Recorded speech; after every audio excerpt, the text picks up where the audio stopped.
kita sudah dekat dengan Lebaran, hari raya, Ramadan akan kita tinggalkan. Maka ibadah yang kita sudah bangun di bulan Ramadan, kebiasaan baik yang sudah kita upayakan di bulan Ramadan, jangan sampai hilang, hancur di saat kita masuki bulan Syawal. Semestinya bulan Syawal adalah untuk menyempurnakan apa yang kita bangun. Jika di bulan Ramadan kita menjalin hubungan baik kepada Allah dengan puasa, sholat, baca Al-Quran, dan seterusnya ibadah-ibadah yang lain, maka di bulan Syawal ini hendaknya kita lanjutkan bagaimana kita menjalin hubungan baik dengan sesama manusia. Akan tapi harus ada keseimbangan. Di saat kita menjalin hubungan baik kepada Allah tanpa melupakan hubungan baik dengan sesama manusia.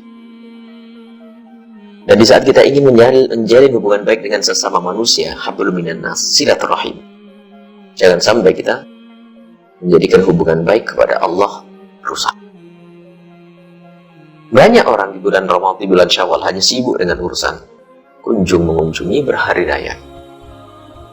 Yang bahasa lain untuk silaturahim, mohon maaf lahir dan batin. Akan tapi tanpa mereka sadari, kadang banyak orang ingin menyambung silaturahmi tapi tidak melakukan sholat. Atau mungkin melanggar Allah dengan bersilaturahmi, lagi perempuan yang campur baur tanpa ada batas sehingga keharaman terjadi saat itu. Sehingga itu yang menghapuskan pahala Ramadan semuanya. Maka harus cerdas kita jadikan Lebaran ini betul-betul penyempurna dari apa yang sudah kita bangun di bulan puasa. Akan hubungan baik kita kepada Allah, ayo sekarang kita hubungan baik dengan sesama manusia tanpa merusak hubungan kita dengan Allah. Jadi berziarahlah kepada saudara, paman, bibi, dan seterusnya. Tapi jangan sampai kita melanggar Allah dengan meninggalkan salat atau melakukan dosa yang lainnya. Dan alangkah banyaknya dosa dilakukan di bulan Syawal.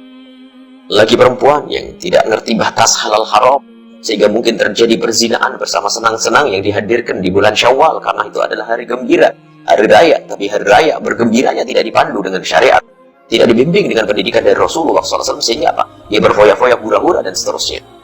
Ini musibah dan ini problem. Menghabiskan pahala yang pernah dilakukannya. Lebih dari itu ketahuilah, seolah-olah dia seperti orang yang tidak pernah puasa di bulan Ramadan. Maka dari itu ayo kita jadikan Syawal penyempurna, hubungan baik dengan sesama, silaturahim. Dan bagaimana silaturahim yang sesungguhnya itu? Bukan sekedar kita mengunjungi, itu silaturahmi jasad. Alangkah banyaknya silaturahmi jasad yang tidak dibarengi dengan silaturahmi batin. Setelah bertemu jasad bukan tambah baik, akan tapi tambah jelek. Kenapa? Ada bahan baru untuk saling menggunjing. Melihat saudaranya mobilnya mewah sakit, melihat saudaranya rumahnya megah sakit, sehingga seolah-olah ingin bersilaturahmi, justru di saat bertemu menjadikan orang semakin bermusuhan. Karena apa? Silaturahmi jasad. Kita tidak ingin silaturahmi jasad saja, akan tapi yang perlu adalah silaturahmi batin. Bagaimana hati saling mencintai karena Allah. Bahkan kalau silaturahmi batin itu ada, hati saling mencintai, maka pertemuan menjadi tidak begitu penting. Bahkan ada orang bersilaturahim itu adalah hanya karena tidak enak. Tidak enak dengan bibi, tidak enak kepada paman, kita harus ke sana. Bukan karena kerinduan, bukan karena ingin mendapatkan kemuliaan di hadapan Allah. Jadi bukan karena kita ingin disanjung oleh Allah, tapi silaturahmi latah basa-basi. Gak enak kalau gak ke sana. Sering orang ngomong gak enak ke sana, takut keduluan dan seterusnya. Bukan, kita ingin bersilaturahmi dengan saudara karena Allah, karena kita ingin mulia, menyambung silaturahmi, dan kita tidak ingin memutus tali persaudaraan yang diancam oleh Allah. Nabi pernah menyebutkan la yadkhulul jannata qati'ur rahim, tidak akan masuk surga orang yang memutus tali persaudaraan. Kita ingin itu, kita ingin kemuliaan.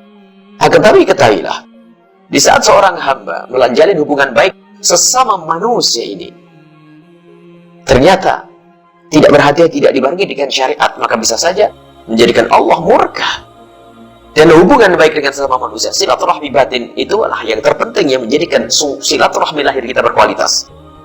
Orang bertemu jasad dalam reuni keluarga besar si fulan dengan nyembelih kerbau dan seterusnya. Kadang ternyata di situ malah menambahkan kebencian di antara mereka. Ngiri karena melihat kekayaan yang dibawa, kalung, gelang, dan seterusnya.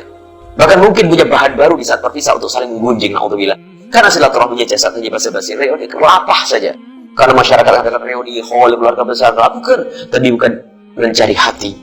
Tapi yang perlu kita hadirkan bagaimana kita membangun silaturahmi batin, saling mencintai karena Allah, yaitu dengan cara banyak mendoakan, mengingat saudara kita dalam doa kita. Ini adalah suatu kemuliaan. Bahkan pastikan Anda tidak akan kunjung ke rumah bibi kecuali di malam hari kita sudah mendoakan bibi kita.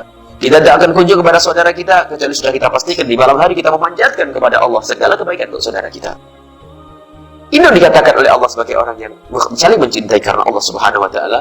Yang dikatakan oleh Allah di firman Allah, wajibat mahabbati lil mutahabbina fiyya.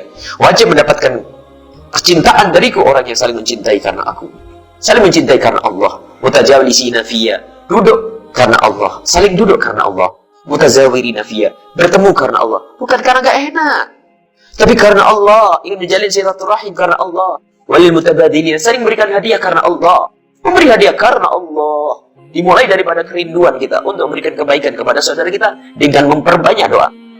Doa gampang, akan tapi kadang berat dipanjatkan oleh seorang hamba karena kekotoran hatinya.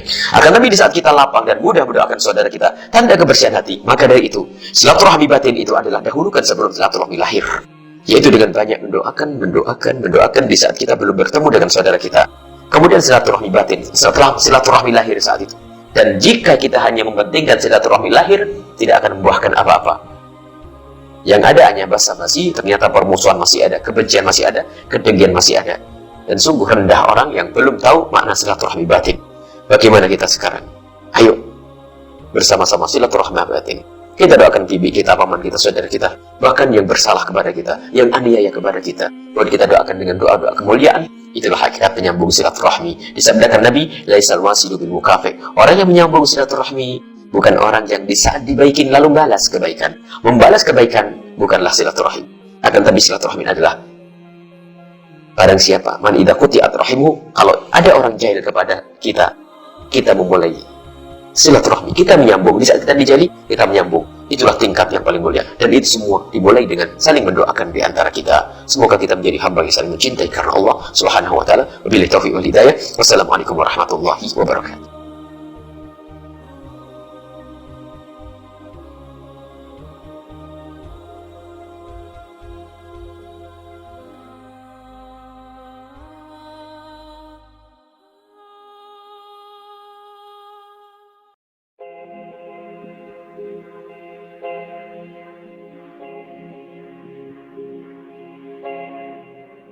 Mm-hmm.